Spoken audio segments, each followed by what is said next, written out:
ಯಾರು ಲೀಡ್ರ್ ಆಗ್ತಾರೆ ಅನ್ನೋದಕ್ಕಿಂತ ಮುಖ್ಯ ನಮ್ಮ ದೇಶ ಮುಖ್ಯ.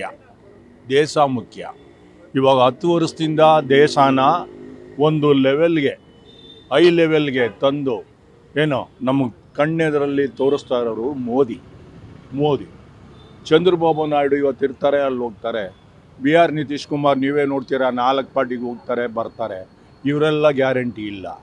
ಆದರೆ ಈ ನಮ್ಮ ರಾಷ್ಟ್ರ ಭಾರತ ದೇಶಕ್ಕೆ ಮೋದಿನೇ ಫಿಟ್ ಫಾರ್ ಪ್ರೈಮ್ ಮಿನಿಸ್ಟರ್ ಏನು. ಅದರಿಂದ ನಾನು ಹೇಳ್ತಿದ್ದೀನಿ, ಖಂಡಿತ ಮೋದಿಯವರೇ ಪ್ರೈಮ್ ಮಿನಿಸ್ಟರ್ ಆಗಬೇಕು.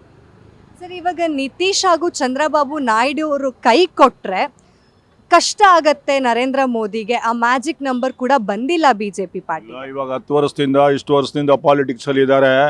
ಆ ಲೆವೆಲ್ಗೆ ಹೋಗೋಕ್ಕೆ ಬಿಡೋದಿಲ್ಲ ಬಿ ಜೆ ಪಿ ಪಾರ್ಟಿ. ಆ ಲೆವೆಲ್ಗೆ ಹೋಗೋಕ್ಕೆ ಬಿಡೋದಿಲ್ಲ. ಬಟ್ ನಾವು ಪ್ರೀವಿಯಸ್ ನೋಡಿದ್ದೀವಿ, ಕರ್ನಾಟಕದಲ್ಲಿ ಯಡಿಯೂರಪ್ಪ ಅವ್ರಿಗೆ ಸೀಟ್ ಕಮ್ಮಿ ಇತ್ತು. ಆವಾಗ ಅದನ್ನು ಕೇಪಬಲ್ ಆಗಿ ಅವರು ಒಂದು ಇದಕ್ಕೆ ತೊಗೊಂಡು ಬಂದು ಅವರು ಆಡಳಿತ ಮಾಡಿದ್ದಾರೆ 5 ವರ್ಷ. ಅದನ್ನು ಆ ಲೆವೆಲ್ಗೆ ಹೋಗೋಕ್ಕೆ ಬಿಡೋದಿಲ್ಲ. ಮೈತ್ರಿ ಸರ್ಕಾರಗಳು ಯಾವತ್ತೂ ವರ್ಕೌಟ್ ಆಗೇ ಇಲ್ಲ. ಅಲ್ಲ, ವರ್ಕೌಟ್ ಆಗೋದಿಲ್ಲ ಅಂದರೆ ಇವತ್ತು ನಮಗೆ ಅನಿವಾರ್ಯ ಅಂದರೆ ಇವಾಗ ಆ ಸ್ಥಿತಿ ಇದೆ. ಸಿಂಗಲ್ ಪಾರ್ಟಿ ನಾವು ಎಲೆಕ್ಟ್ ಮಾಡೋಕ್ಕೆ ನಾವು ಜನ ರೆಡಿ ಇಲ್ಲ. ಬಟ್ ಏನಂದರೆ ಇವಾಗ ಗ್ಯಾರಂಟಿಗಳು, ಸೆಂಟ್ರಲ್ ಗ್ಯಾರಂಟಿ, ಸ್ಟೇಟ್ ಗ್ಯಾರಂಟಿ ಇವೆಲ್ಲ ಇದೆ. ಇದರಲ್ಲಿ ಏನಾಗಿದೆ ಅಂದರೆ ಕೆಲವು ಗ್ಯಾರಂಟಿಗಳಿಗೆ ಹೊಂದ್ಕೊಳ್ತಾರೆ. ಕೆಲವರು ಎಜುಕೇಟೆಡ್ಸು ಡೋಂಟ್ ವಾಂಟ್ ಗ್ಯಾರಂಟಿ. ನನಗೆ ಒಳ್ಳೆ ಅಡ್ಮಿಷನ್ ಕೊಡೋರು ಈ ರಾಷ್ಟ್ರಕ್ಕೆ ಬೇಕು ಅನ್ನೋರು ಇದ್ದಾರೆ.